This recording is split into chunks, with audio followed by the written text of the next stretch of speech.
Nongeye kubasuhuza inshuti bakundwa mukurikiranye Pacifique TV show, amahoro y'Imana akomeza kubana namwe.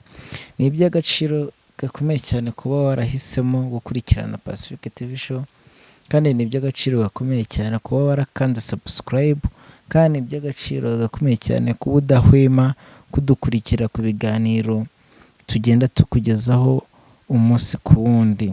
Uyu munsi twabazaniye amakuru meza, amakuru mashya, amakuru adasanzwe cyane cyane muri gospel, ubwo tugiye kuganira ku makuru y'ubukwe butunguranye, ubukwe avuga ngo bwa kasamutwe butunguranye, bwatunguye abantu benshi bakomeye cyane kuri wa muhanzi wanyu mwakunze muri benshi, uzwi ku ndirimbo nyinshi zitandukanye, Nema, Iriba, Umutaka.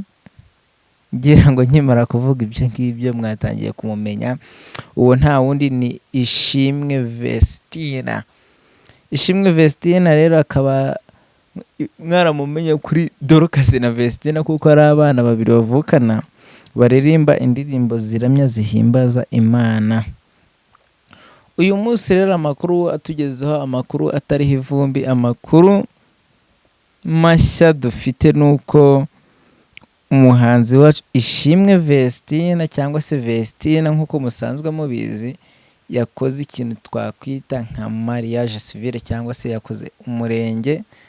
Ubwo yakoze umurenge wabereye ku murenge wa Kinyinya, ahantu hazwi nko mu karere ka Gasabo, ubwo ni Kigali, aho nta makuru menshi cyane yafatitse kuri uyu murenge, kuko kubona amafoto cyangwa se kubona video basezerana byarakasamutwe, byari bigoranye cyane, kuko hari ababonsa, hari abantu bashinzwe umutekano babuza abantu bafata amavideo, amafoto n'ibindi bintu ndetse nk'ibyo.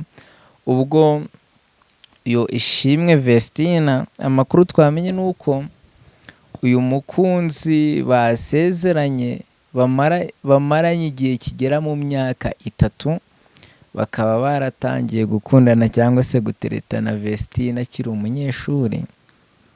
Kandi andi makuru ahari nuko uyu mukunzi wiwe atari umunyarwanda, ahubwo ni umunyamahanga. Ubwo rero umukobwa wacu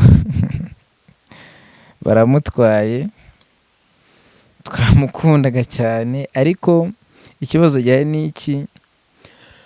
Ikibazo gihari ni ukwibaza ati se araguma mu muziki cyangwa se kariyeri y'umuziki agiye kuyihagarika? Ariko ibyo duhamya nuko umuziki wo atapfa kuwukatira gutyo, kuko ari umwana ufite impano ikunzwe cyane kuri uruhando rw'umuziki.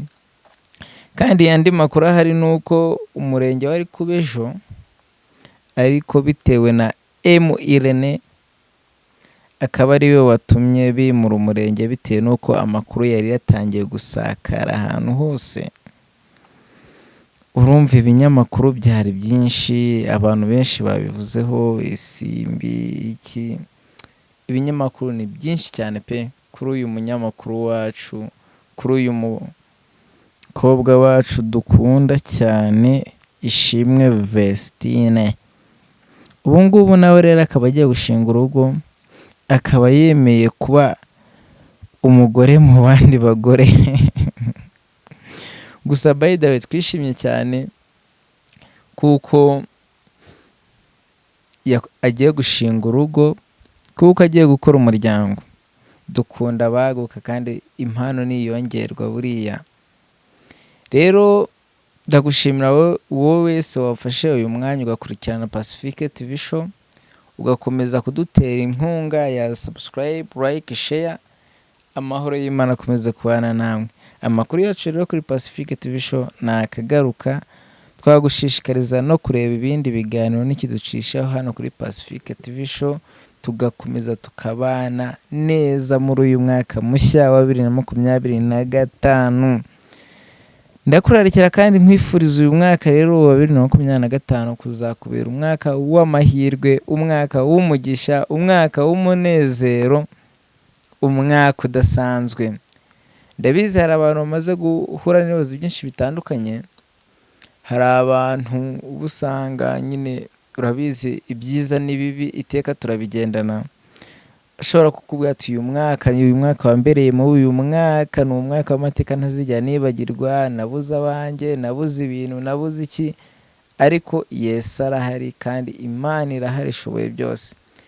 Mwizere rero kandi ndahamya nashidikanya ko azakugirira neza. Amahoro y'Imana nakunze kubana namwe rero, jye nari Pacifique hano kuri Pacifique TV Show.